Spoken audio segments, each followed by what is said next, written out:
తీర్చుకుంటూ మళ్ళీ పుడతావురా.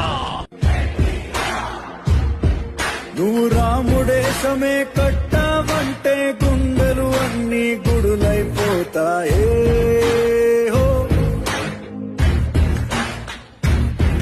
నువ్వు కృష్ణుడల్లె తెర మీదకి వస్తే వెన్న ముద్దలై కరిగెను హృదయాలే.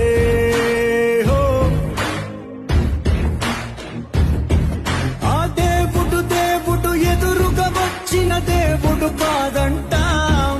ఎందుకని అడిగాడో ఎన్టీఆర్ పోలిక ఒకటి లేదంటాం. వండుకున్న ఘనతని చదివితే ముచ్చమటలు పట్టవ చరితకే. ఆ గెలుపను నింగికి నువ్విక చందమామే. ఎప్పటికీ రాదు లేరా నీలో ఎంత రాకసంరా కనిపిస్తే